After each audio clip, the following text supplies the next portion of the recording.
Hi and welcome to the Ruby Tuesday. My name's Ruben and this is my review for... Hi and welcome to the Ruby Tuesday. My name's Ruby...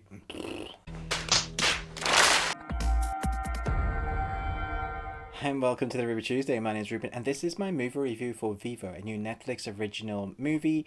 It's an original Sony Pictures, but Netflix bought the rights to it. So here we go. Let me know in the comments below, were you excited for this? I knew a little bit about it, but the more I watched in the beginning of the film, the more excited I got about this film. Do leave me a thumbs up and subscribe.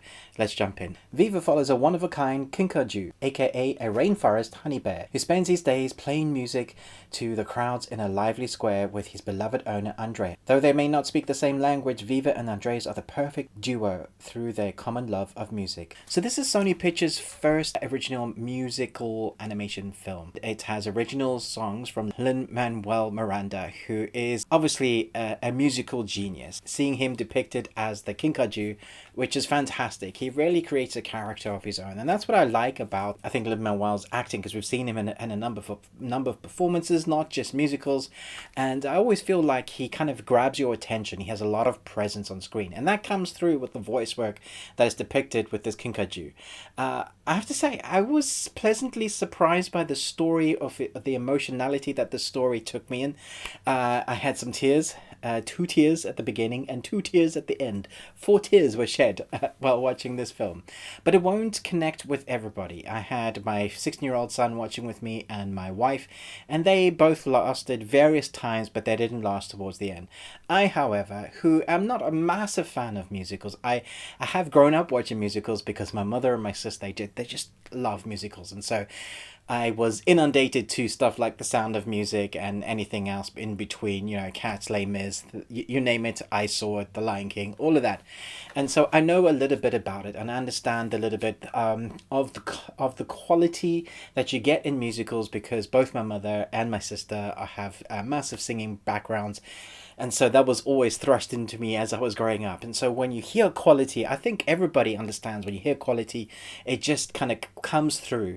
The duet, the kind of the tone in the singing, the expertise and the time spent on these songs is just evident.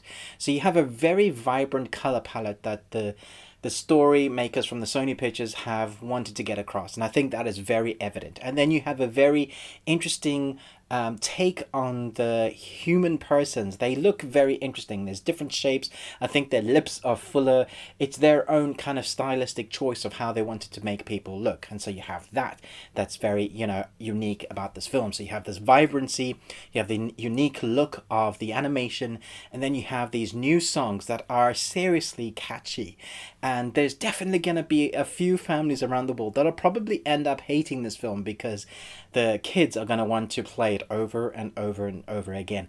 I can absolutely see this film becoming a West End film like The Lion King. It just screams musical to be seen at the West End. As an animation film, it does stand up on its own and go, hey, look at the quality that you're getting. So there's this emotional story that you go along, and I was quite surprised at how quickly I was emotionally involved. The first 20 minutes you're like, oh yeah, this is pretty cool. I'm liking the skill, I'm liking the song choice, that's quite fun. And then the second song comes around, it's like, okay, this is definitely a musical because it doesn't take long for them to kick another song in. You're enjoying the animation, and then they hit you with the story and you're like, oh, I think I'm invested now. And then they take you on an adventure. You go along with our Kinkajou, who meets a quirky little girl who has her own issues to deal with. She had the loss of her father. She is trying to figure out who she is. She's very vibrant, has a different take on music. The love of music in this film is very evident. The mother and daughter don't have a great relationship because of the loss of the father. And we have the Kinkajou who has had a emotional journey himself, and they're trying to deliver this long lost musical song to the love. It's like bringing a fruition of a love story, that they have this goal, this quest.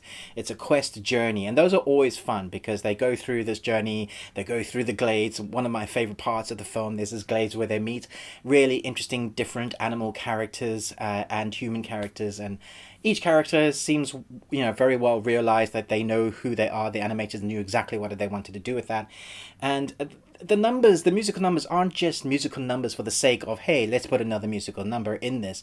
They all seem to further the plot of the story somewhat whenever you listen to them. Sometimes it's literally just them talking about what's going on right then and there. And then sometimes it's a more kind of Aladdin moment. If you remember the genie back in the original Aladdin animated film, where the genie takes them to, they're definitely not in their normal surroundings, and there's lots of going on screen, and so you have to allow your imagination just to kind of go with it, because it kind of does do that a bit as well.